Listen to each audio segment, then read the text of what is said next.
Good morning student. आज का जो लेक्चर रहेगा हमारा प्रश्नावली 6.2 यानी कि पूर्णांक को लेकर रहेगा।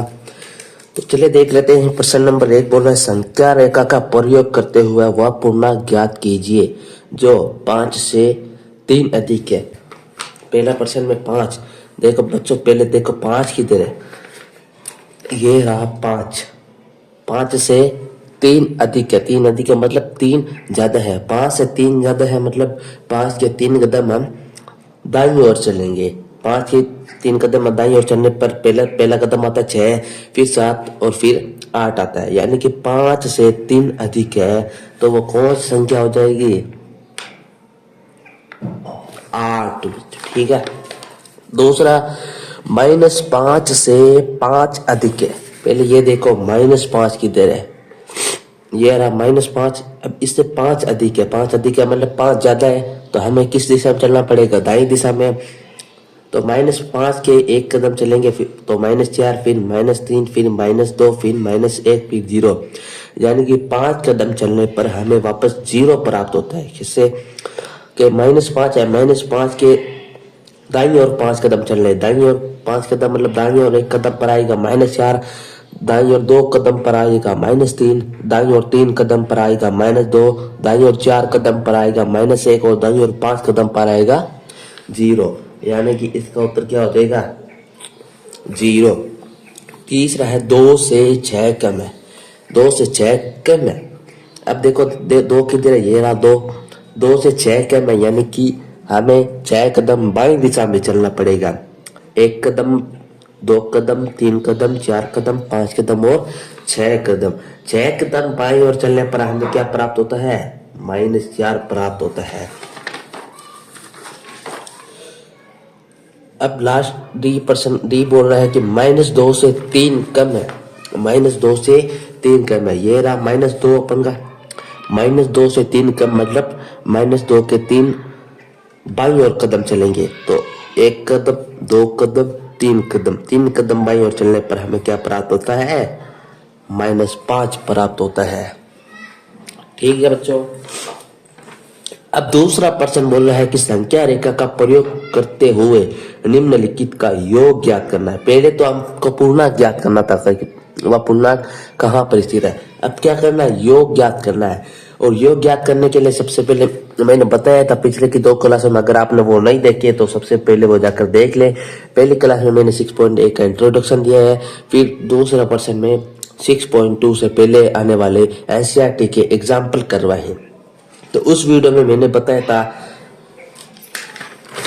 कि प्लस और प्लस का गुणा प्लस होता है, माइनस और माइनस का गुणा माइनस होता है, और प्लस और माइनस का गुणा माइनस होता है। यानी कि सेम चिन्हों का अगर गुणा करेंगे तो प्लस आएगा और अलग अलग चिन्हों का गुणा करेंगे तो माइनस आएगा।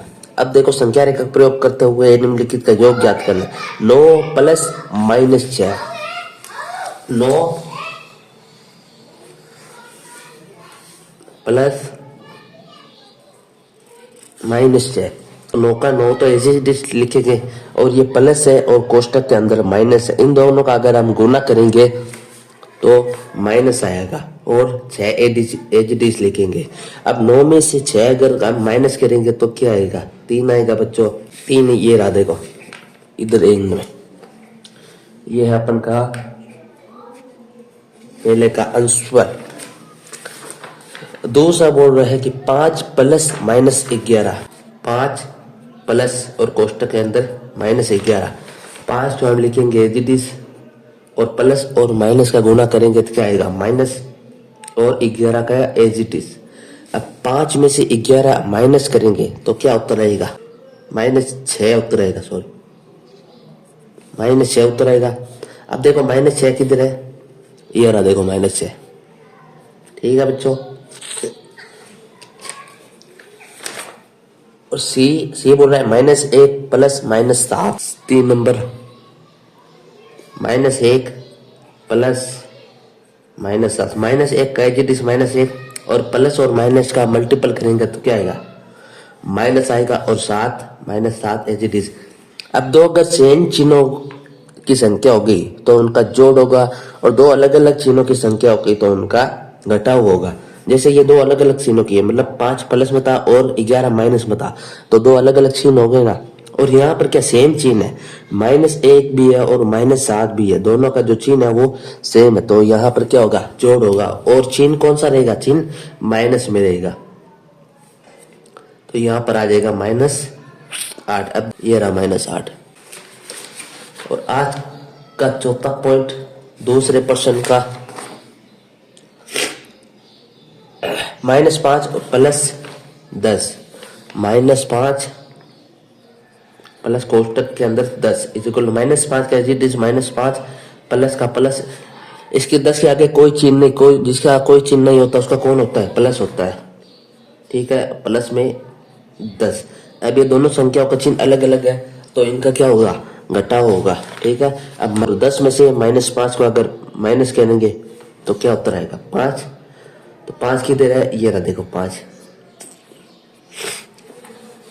ठीक है बच्चों। और आखिर के ई और एफ यानी कि 5वां पॉइंट और छठा पॉइंट आपके लिए होमवर्क रहेगा। उम्मीद आज की वीडियो में आपको बहुत कुछ सीखने को मिला होगा। ऐसे ही मैथमेटिक्स की वीडियो के लिए हमें सब्सक्राइब कर दें और बेल आइकन दबा दें।